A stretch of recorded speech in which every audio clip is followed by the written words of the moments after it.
Tokyo is one of the world's most exciting cities. It's constantly in motion, full of sounds, jingles, endless restaurants, frequent public transportation, plenty of jobs, lively nightlife, attractions, and fun. So why would anyone ever leave a place like that to come to a rural area like this here in Kochi Prefecture? How is Japan changing the countryside to improve it for the future? How are they battling the declining populations, the old infrastructure, making it beautiful to attract people to make investments and make them move to live there? And who knows, I might even be swayed to make that move from the city out here to the country. This is such a beautiful area of Japan. In this episode, I'm going to introduce it to you with beautiful scenery. I hope you enjoy. Let's go.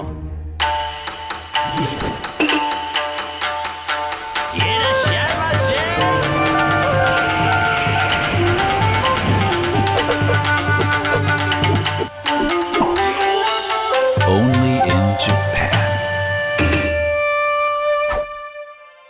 This is the Nyodo River Valley in Kochi Prefecture, Nakatsu Gorge, the central part of Shikoku, Japan's smallest of 4 main islands.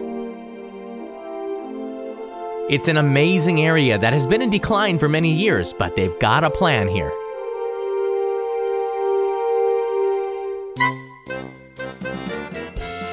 Today is a small local festival with fresh river sweetfish, tofu, and konnyaku grilled with miso.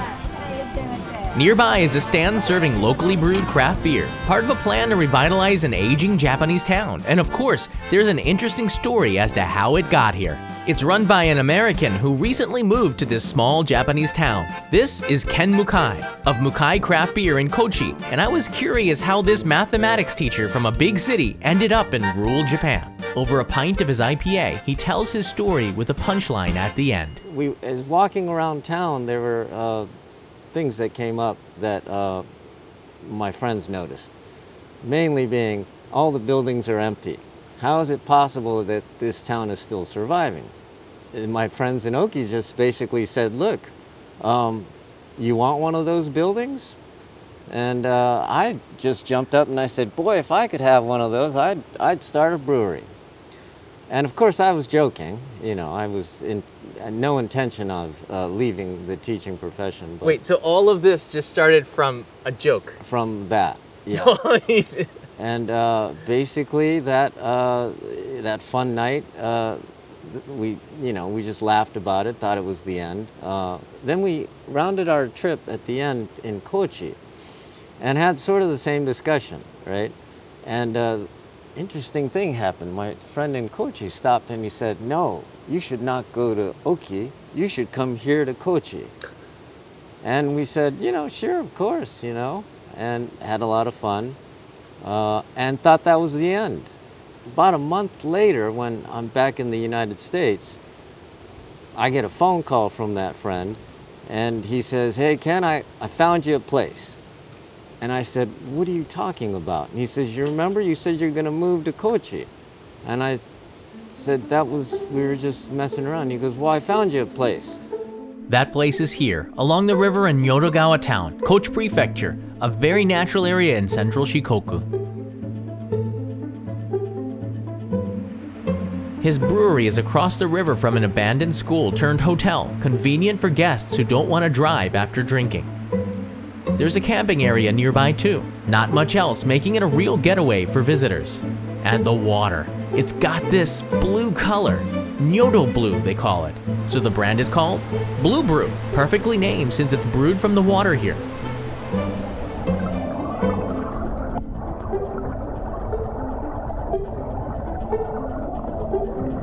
The beers aren't blue, of course. There are several on tap, the menu changing as new brews are, well, brewed, some with local seasonal ingredients. Ken's secret weapon to bring the local residents together is using what they grow, like green tea, hops, local berries. More on that in a minute. Places like this, every community needs a hangout. But what about the shrinking population, a customer base?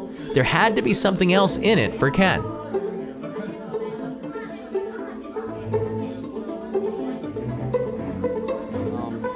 There had to be more meaning to this whole venture. And the meaning came when I realized we have an opportunity here to help revitalize this community. You know, we look online as much as there's not much, but there's some data that shows things like population. You know, it was about 5,300 when we first started checking, and we're right at about 5,000 right now. And so then we started thinking, you know, it would be nice to use our beer to help attract other people to this town. So, you know, from what my experiences were, our experiences were with beer, craft beer, you know, people like to get together, have a good time, and it becomes sort of the central, you know, maybe not central, but it helps bring people together. It sure did. While I was there, loads of visitors stopped by to say hello, check in, and get a beer, of course, because some of them also have a connection to it in another way. 今年初めてこの仁淀川町産のホップで仁淀フレッシュエールっていうクラフトビールができたけど、もう飲みやすくて喉越しよくて美味しかったですよ。あ、ちょっと待って、昨日話してそのホップはあなたのホップです。そう、私のホップはセンテニアルっていう品種で 90g ぐらいしか1年目収穫できだったけど。Ken will use local ingredients, something unique like tree bark, for example, to make special brews.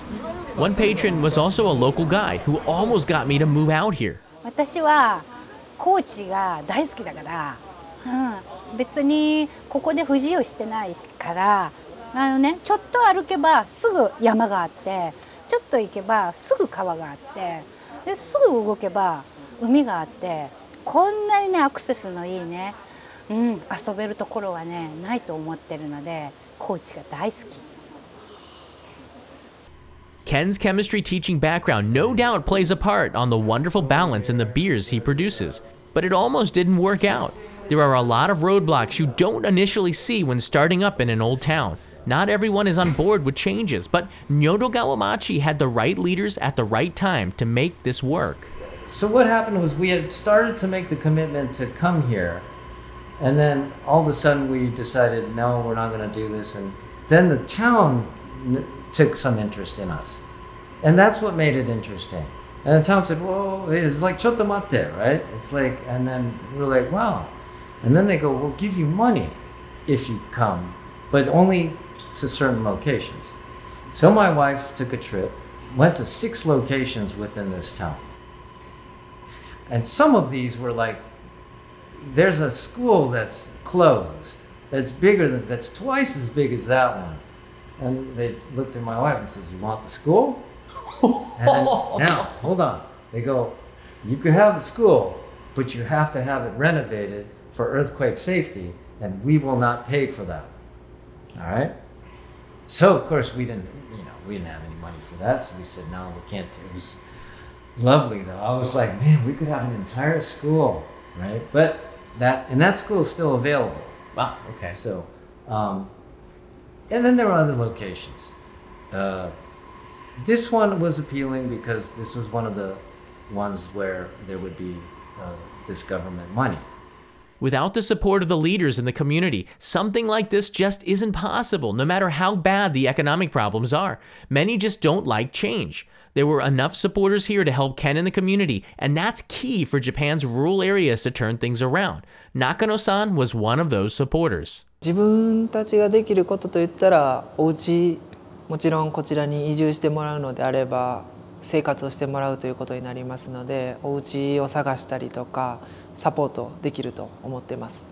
なかなか空き家としてご本人が生活してなくても近くに高知市内とかいらっしゃったり、県外に出られてる方ももちろんいますけど、そういった方がやっぱり秋葉祭りとか伝統的なお祭りも田舎の方ではやっぱりあるので、そういうタイミングでどうしても帰ってきたいとかっていう方も当然多くいらっしゃいます。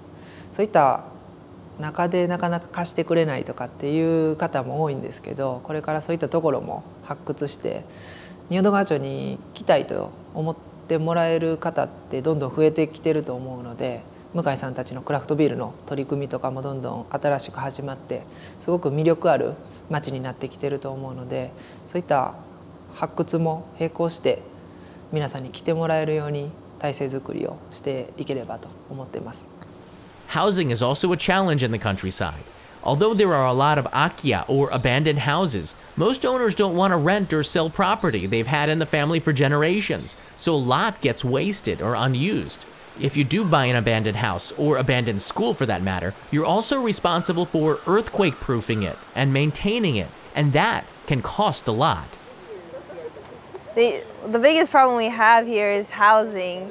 We have a lot of empty houses, but it costs a lot of money to fix it up, and people here don't feel comfortable renting it to random strangers. So it's difficult to find a house here. There aren't really real estate agents. There aren't real estate agents here, and you have to do everything through the town office, and the knowledge they have is limited. So, I mean, the biggest problem is, I think, housing. You also need a car out here. Japan is known as much as a country of trains as it is for its cars. This is car-owning country.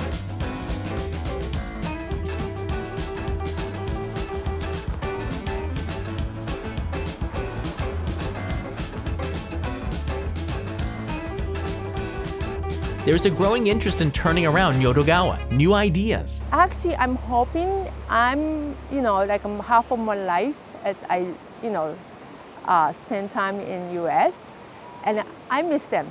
I miss US. So I'm hoping that, I want to make American village here. In Nyodogawa? Yeah! Wow! Little piece of New Jersey, That's my, East Coast yeah, here. that's like my dream. And I know it's not easy. It's gonna take a long time, but somehow I want to connect. I want to make the connection, and I hope it will happen. Like, what if we could use our beer to help revitalize this town by bringing in more tourism, but also more people to live here? That was enough for us to go, okay, so close the door on the American lives that we were living and start this other mission. And so we're in it for the long haul. It's going to take a lot of work to turn around the town economically, attract more visitors and new residents. But it's a little easier with an interesting place like BREW, and it's working too.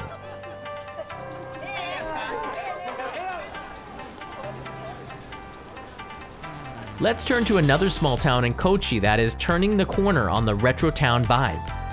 Like Nyodogawa, this town is surrounded by mountains and forests, once a great logging town.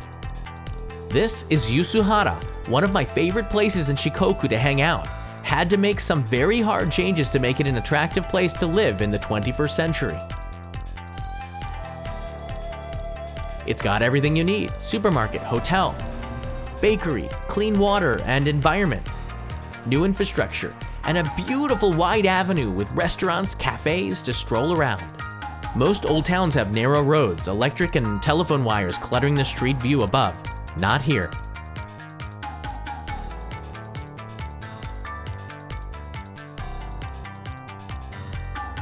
My friend Rogier, who's a master washi paper craftsman from Holland, is also a long-term resident of the area and has seen a lot of the changes. What has changed over the 28 years, especially here on this road? Yeah, this road completely changed. This was a very narrow road.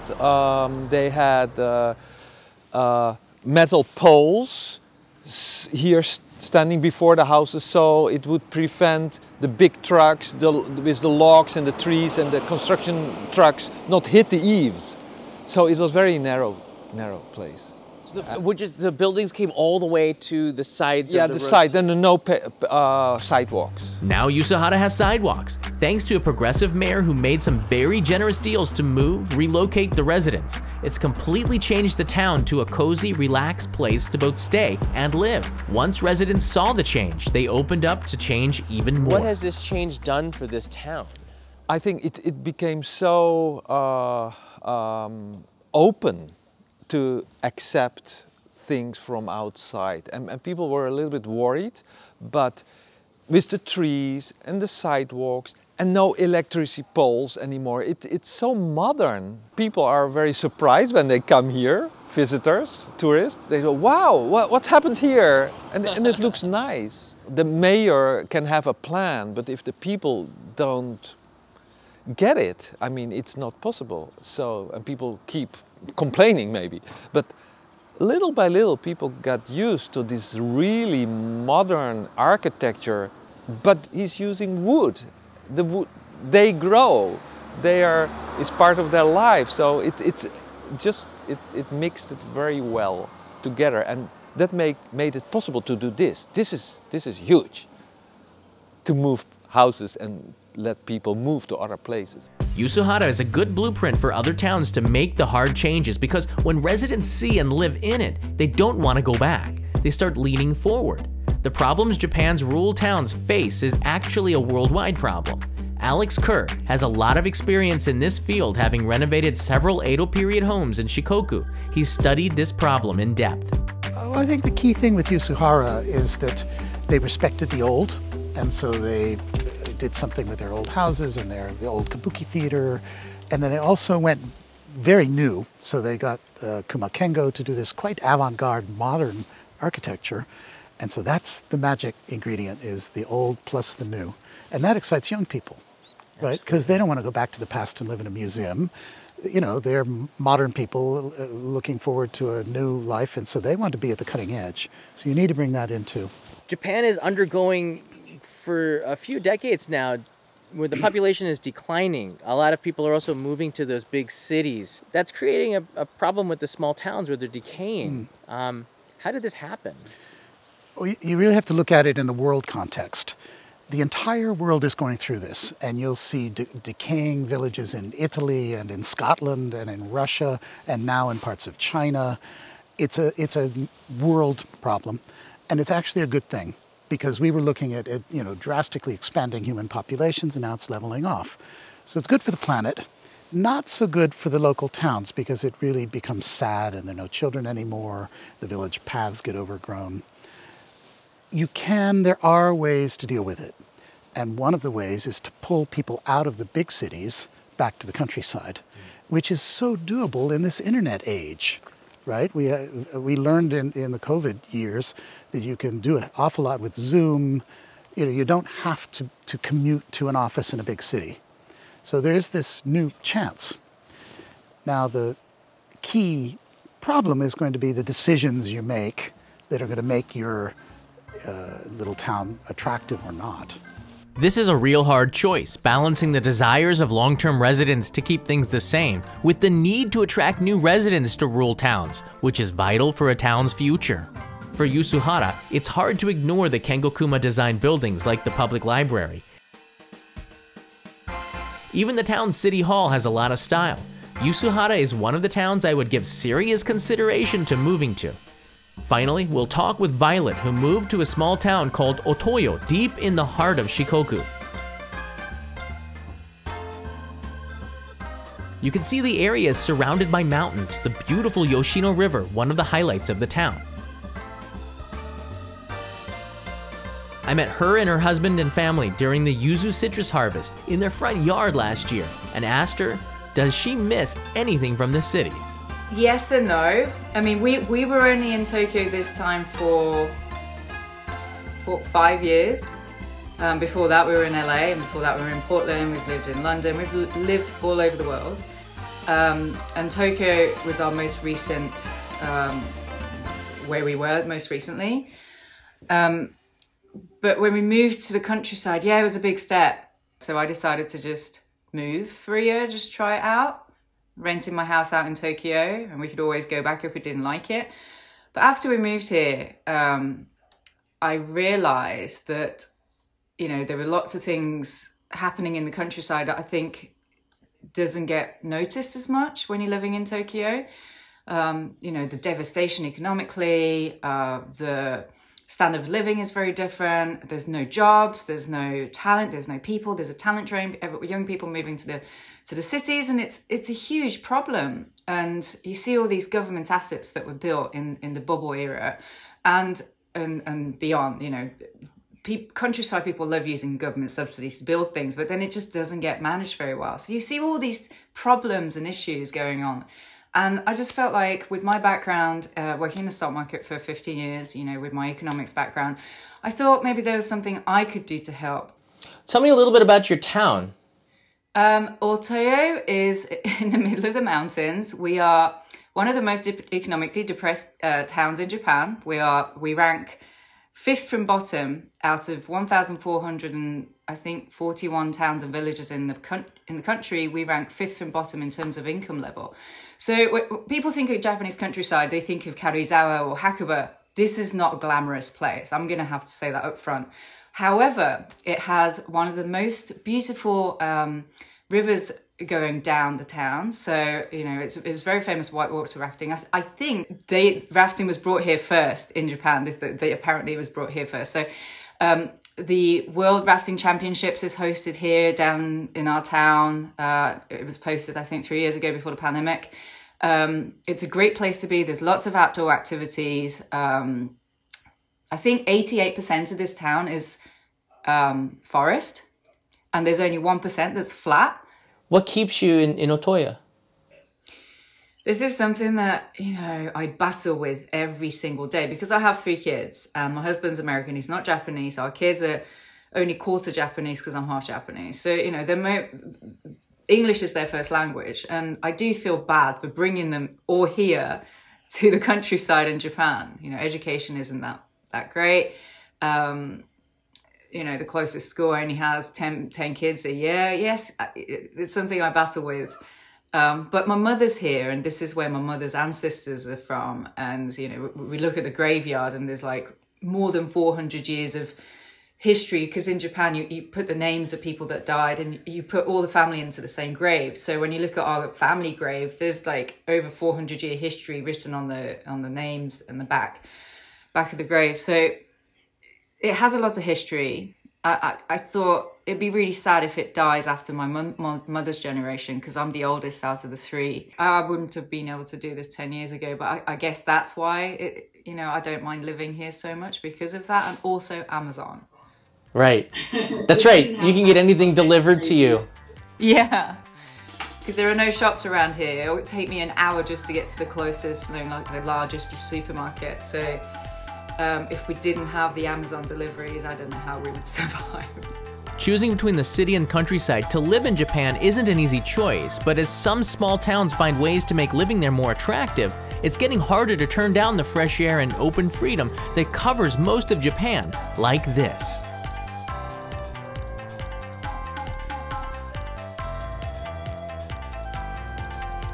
Thank you so much for watching this episode filmed in Kochi Prefecture. Hit that subscribe button and join me on another adventure all around Japan, because this is only in Japan. Mata ne.